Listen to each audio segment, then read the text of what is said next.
Rahayu, saudara-saudara sejiwa Tosana Haji Nusantara. Jumpa lagi dengan saya Joko Supriyadi dari JS Collection Kresa di channel Jakarta. Tidak terasa kita sudah berada pada tayangan 153. Tema yang saya babar pada kesempatan ini adalah Tosana Haji Tangguh Cirebon yang termarginalkan. Sekaligus saya akan mencoba mereview keris nomor 6370, 7207 dan 7333. Namun sebelumnya marilah kita sama-sama berdoa. Semoga senantiasa segala yang terindah dan terbaik terlimpah untuk kita semuanya. Amin.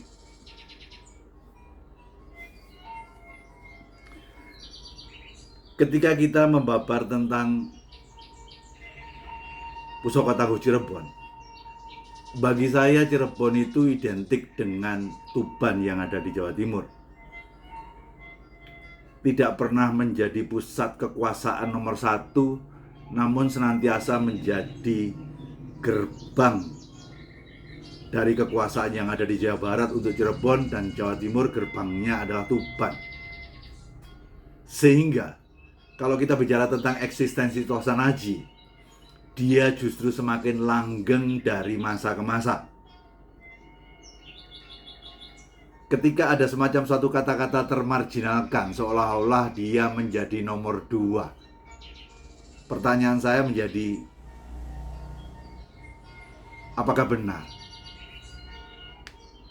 Marilah kita mencoba melihat suatu Tosana Haji itu secara objektif, saudara. Kalau bicara tentang objektivitas keris, tergantung Anda melihatnya keris dari aspek mana. Ketika Anda tergerak lebih ke arah eksoteri sebagai benda seni, silahkan.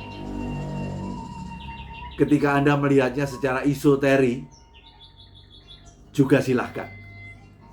Namun yang saya pahami ketika kita melihat tentang benda Tosana Haji dari aspek eksoteri, ada 2 hal yang jangan sempat kita tinggalkan, yaitu keindahan dan kelangkaannya.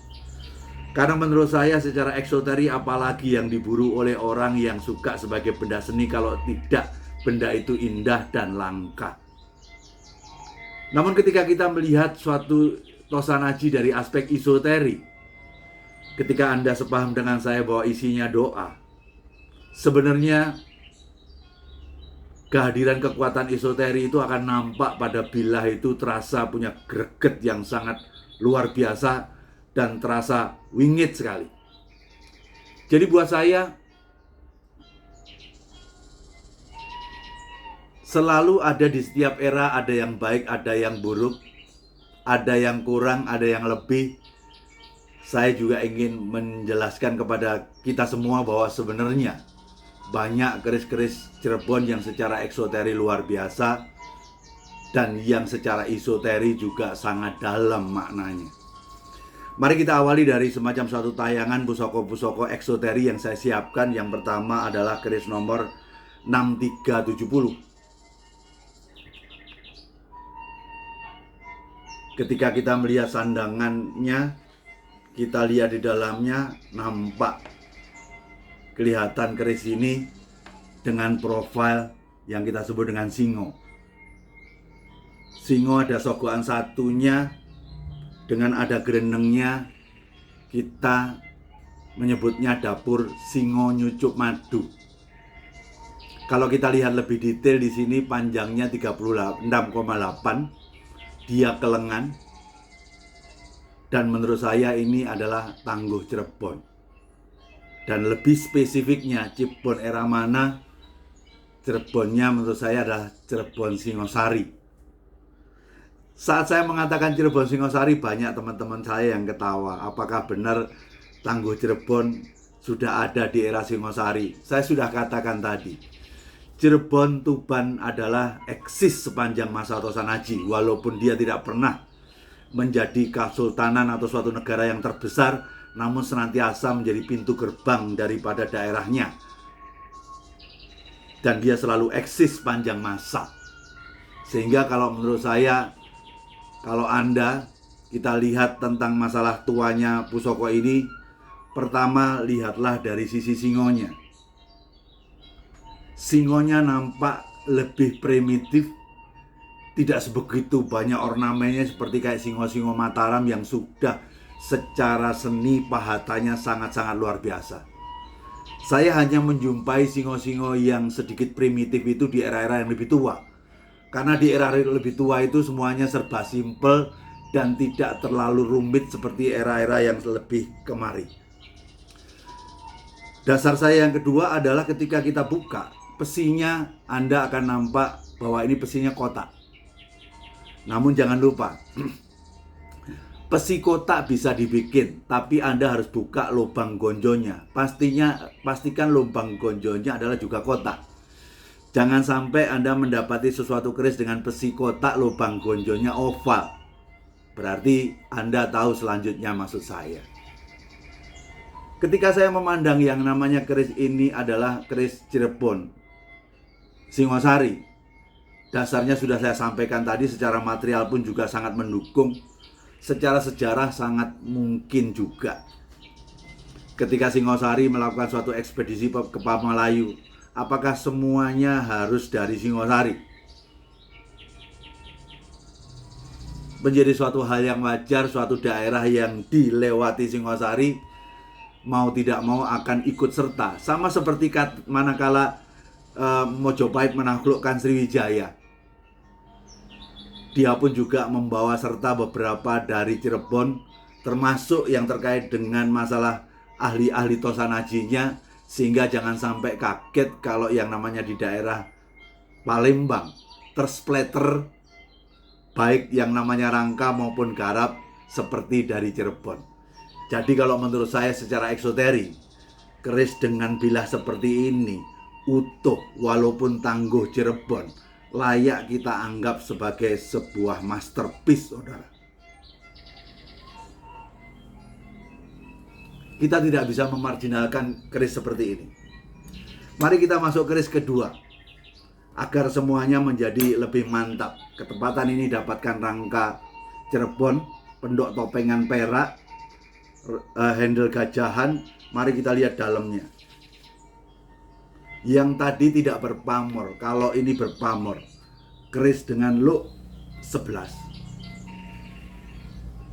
lambe gajah 2, kembang kacang, dan kemudian ada tikel alisnya dan ada grenengnya. Kalau boleh saya sebutkan bahwa keris ini look 11 secara dapur itu tidak teridentifikasi dalam buku dapur. Kalau dimirip-miripkan, ya hampir mirip seperti Carito Gandu.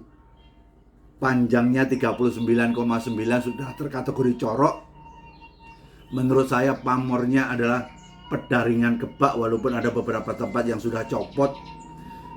Dengan pamor yang sangat muyek seperti ini, putih,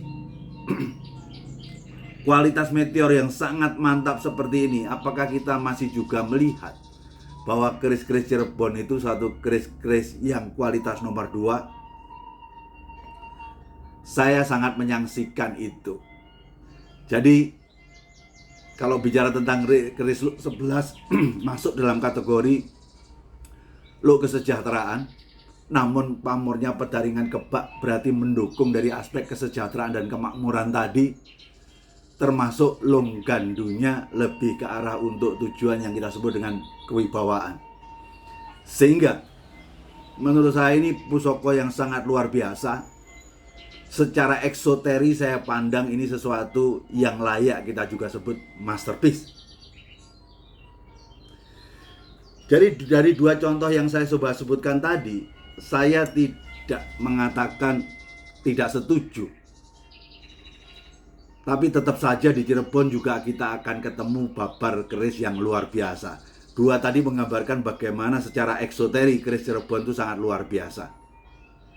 Mari kita lihat, lanjutkan dari satu keris yang secara esoteri. Bagaimana keris Cirebon itu?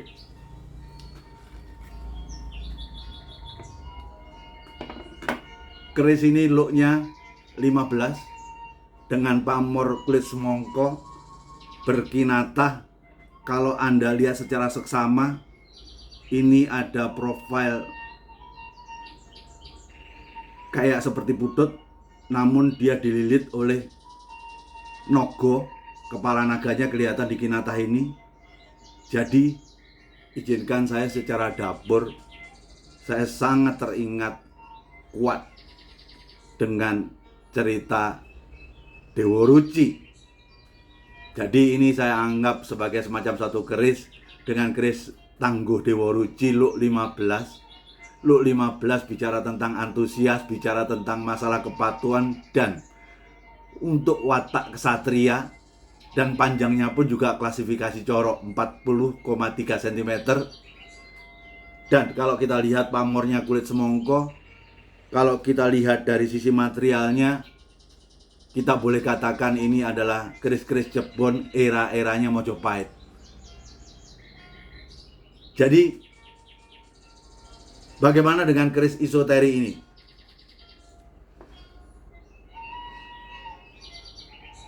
Kalau saya mengatakan bahwa Dewa Ruci merupakan suatu interpolasi Mahabharata. Kalau kita sebut interpolasi, berarti tidak ada di dalam cerita asli naskah Mahabharata yang dari India. Itu menunjukkan bahwa selalu ada interpolasi, sentuhan-sentuhan nafas kejawaan di dalam Mahabharata. Walaupun kita tahu Mahabharata datang ke Nusantara dibawa oleh Dharmawangsa yang kemudian disempurnakan oleh menantunya Airlangga dari Kahuripan. Dari situlah terjadi suatu interpolasi penyusupan nafas Nusantara. Makanya jangan heran ketika Anda melihat wayang, Anda akan melihat ada sosok Semar yang mengusung agama Budi ciri khas dari Nusantara dimasukkan dalam cerita Mahabharata Nusantara. Dan termasuk budaya Tosanaji. Jangan kaget juga kalau di keris-keris wayang yang Anda lihat selalu terselip keris, padahal di India tidak ada selipan keris seperti itu. Termasuk juga yang namanya Dewa Ruci ini adalah merupakan cerita interpolasi. Dengan demikian, mari kita lihat cerita daripada Dewa Ruci. Saat itu Bimo ingin mencoba menyempurnakan hidupnya. Dia datang ke gurunya Durna. Oleh gurunya Durna disuruh mencari air kehidupan atau Tirto Pawitrosari. Diarahkanlah Bimo menuju gunung. Ternyata di sana ketemu dua Rahwana. Dia bertempur habis-habisan. Akhirnya kedua Rahwana itu kalah dan berubah menjadi Bathara Indra dan Bathara Bayu. Akhirnya oleh Bathara Indra dan Bayu diingatkan, air kehidupan tidak ada di gunung. Tanya sekali lagi sama gurumu. Datanglah lagi ke Durna dan akhirnya dia sebutkan bahwa tempatnya adalah di samudra. Sebenarnya kalau Anda pengen tahu, Durna itu adalah seseorang yang lebih pro, cenderung ke Kurawa.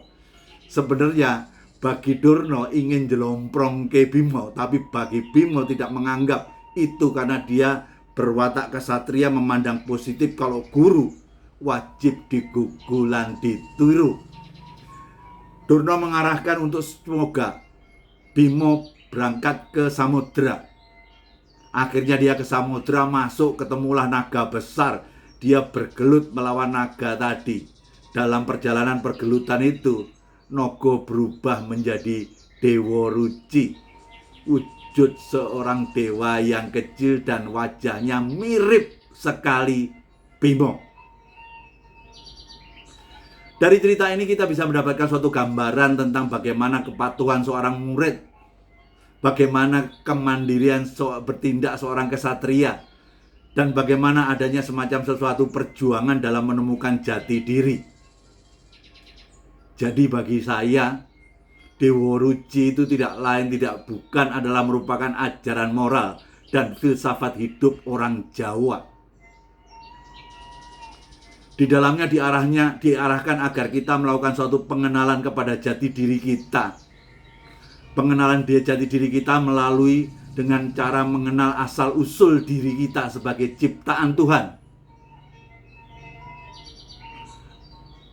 Pengenalan akan Tuhan menimbulkan hasrat untuk bertindak selaras dengan kehendak Tuhan. Bahkan menyatu dengan Tuhan yang disebut dengan manunggaling kawula Gusti. Jelas Dewa Ruci tidak ada dalam Mahabharata yang sesungguhnya, itu hanya merupakan interpolasi. Cerita ke dalam Mahabharata itu sejatinya ajaran moral filsafat hidup orang Jawa. Jadi akhirnya secara esoteri saya lebih menganggap keris ini adalah keris spiritual seorang kesatria. Makanya ini semuanya membuktikan sebuah kenyataan bahwa sejatinya keris itu bukan suatu pusaka untuk membunuh orang lain, tetapi untuk membunuh ego pribadi kita. Karena di dalam keris itu syarat dengan nasihat pesan moral dan filsafat yang adiluhung bangsa ini. Untuk itu saudara, keris itu sejatinya jangan terlalu dilihat berlebihan. Tapi lebih dalam daripada itu tolong dibaca maknanya. Dan keris juga jangan terlalu banyak dianalisa, namun juga harus dirasa. Karena bagi saya keris itu adalah lebih ke arah permainan olah rasa. Untuk itu, jayalah budaya Tosanaji Nusantara. Pastikan budaya ini menjadi tuan rumah di negeri sendiri. Kalau bukan kita, siapa lagi? Kalau tidak sekarang, kapan lagi? Kita sama-sama sadar bahwa yang namanya peran, kalau ini adalah peran itu sampai akhir hayat. Semoga kita terus bisa mencintai Tosanaji sebagai perwujudan untuk mengangkat langit Nusantara ini. Karena sebagai dharma, kenapa kita terlahir di bumi ini? Bumi yang dipijak, langitnya kita junjung. Rahayu, rahayu, rahayu sagung dumadi. Nuwun. Dewa Ruci, Luk 15, Kinata, pusaka spiritual seorang kesatria.